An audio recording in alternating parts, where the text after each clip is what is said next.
Shalom, jumpa lagi dalam program Rehat, Kamis 30 Juni 2022. Sahabat Rehat, seperti biasanya, mari mengambil waktu sejenak untuk berada di sekitar firman Tuhan. Firman Tuhan yang kita percaya sanggup untuk menguatkan kita.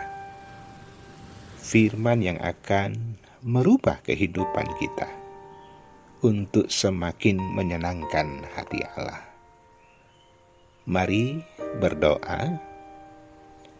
Firman-Mu telah tersedia di hari ini untuk menjadi bagian kami. Tuhan bekerja dengan kuat kuasa Roh Kudus-Mu supaya firman ini menjadi berita yang mensukacitakan. Layakkan kami untuk menerima firman-Mu di dalam nama Tuhan Yesus. Amin.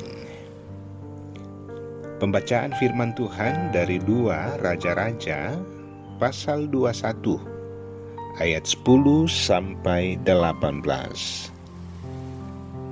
Kemudian berfirmanlah Tuhan dengan perantaraan para hamba-Nya, yakni para nabi. Oleh karena Manasye, Raja Yehuda telah melakukan kekejian-kekejian ini, berbuat jahat lebih daripada segala yang telah dilakukan oleh orang Amori yang mendahului dia. Dan dengan berhala-berhalanya ia telah mengakibatkan orang Yehuda berdosa pula. Sebab itu beginilah firman Tuhan Allah Israel. Sesungguhnya aku akan mendatangkan malapetaka atas Yerusalem dan Yehuda, sehingga setiap orang yang mendengarnya akan bising kedua telinganya. Dan aku akan merentangkan atas Yerusalem tali pengukur sama seperti atas Samaria, dan tali unting-unting sama seperti atas keluarga Ahab. Dan aku akan menghapuskan Yerusalem seperti orang menghapus pinggan, yakni habis dihapus, dibalikkan pula menungging. Aku akan membuangkan sisa milik pusakaku dan akan menyerahkan mereka ke dalam tangan musuh-musuh mereka, sehingga mereka menjadi jarahan dan menjadi rampasan bagi semua musuh mereka. Oleh karena mereka telah melakukan apa yang jahat di mataku, dan dengan demikian mereka menimbulkan sakit hatiku, mulai dari hari nenek moyang mereka keluar dari Mesir sampai hari ini. Lagi pula Manasye mencurahkan darah orang yang tidak bersalah sedemikian banyak, hingga dipenuhinya Yerusalem dari ujung ke ujung, belum termasuk dosa-dosanya yang mengakibatkan orang Yehuda berdosa pula dengan berbuat apa yang jahat di mata Tuhan. Selebihnya dari riwayat Manasye, segala yang dilakukannya dan dosa-dosa yang diperbuatnya, bukanlah semuanya itu tertulis dalam kitab sejarah. Selebihnya dari riwayat Manasye, segala yang dilakukannya dan dosa-dosa yang diperbuatnya, bukankah semuanya itu tertulis dalam kitab sejarah Raja-Raja Yehuda? Kemudian Manasye mendapat perhentian bersama-sama dengan nenek moyangnya, dan ia dikuburkan di taman istananya di Taman Usa. Maka Amon anaknya menjadi raja menggantikan dia. Amin.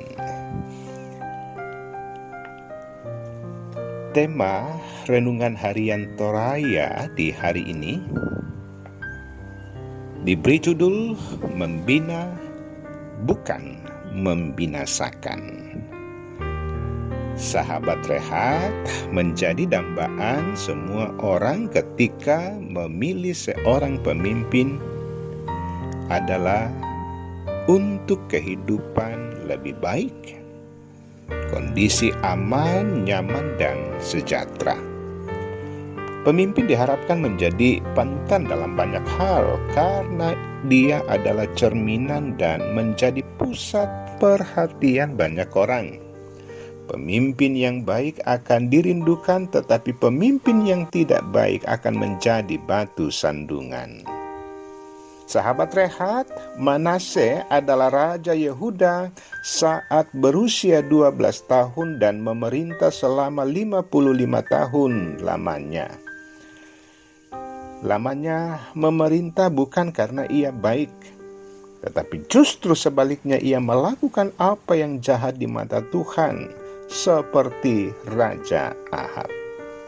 Ia tidak seperti ayahnya Hizkia yang takut akan Tuhan dan menyingkirkan apa yang keji di hadapan Tuhan. Dengan demikian, istilah buah jatuh tidak jauh dari pohonnya tidak selamanya benar. Buktinya Manasye hidup bertolak belakang dengan ayahnya. Ia membangun kembali bukit-bukit pengorbanan, membangun mezbah untuk Baal di rumah Tuhan, membuat patung Asyera dan menaruhnya di rumah, bahkan ia mempersembahkan anaknya sebagai korban. Dan begitu banyak menumpahkan darah. Manasye sebagai pemimpin bukannya mengayomi, melainkan membunuh dan membinasakan rakyatnya, bahkan membawa rakyat berdosa sehingga Tuhan marah dan menghukumnya. Sahabat rehat, bagaimana dengan kita? Apakah kita sudah memimpin diri kita, keluarga kita, jemaat, dan masyarakat seturut dengan yang Tuhan kehendaki? Apakah kita sudah menjadi pemimpin yang betul-betul mengayomi? Atau muncul sikap-sikap Manasye yang bukannya memimpin tetapi justru membinasakan?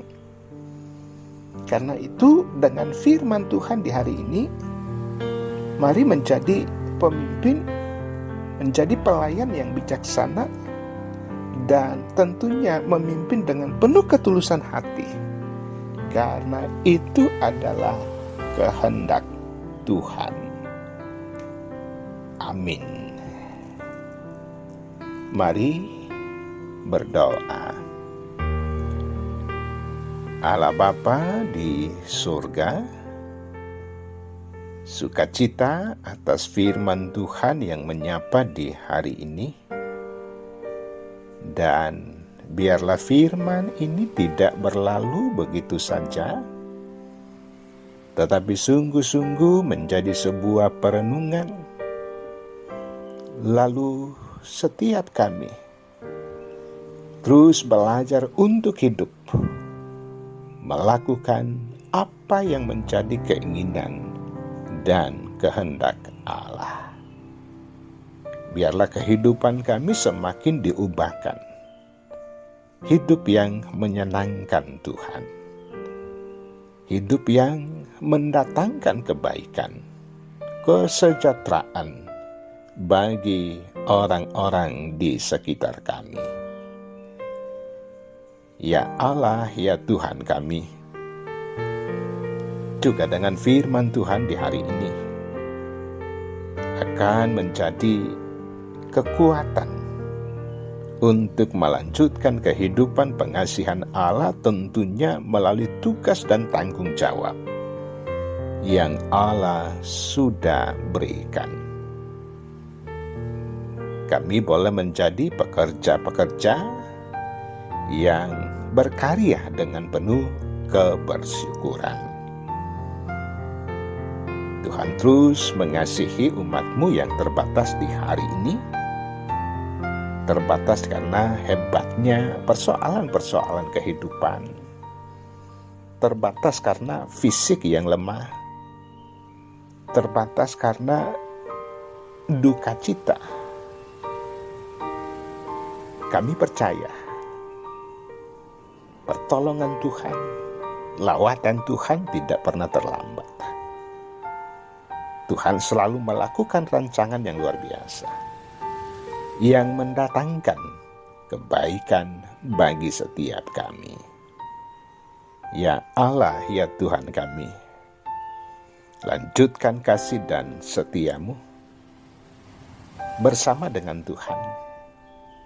Hanya dengan mendekatkan diri melalui firman-Mu, kami senantiasa dituntun untuk hidup semakin mempermuliakan Allah. Ampuni segala dosa, keterbatasan kami di dalam nama Tuhan Yesus. Amin. Sekian dan terima kasih. Tuhan Yesus memberkati.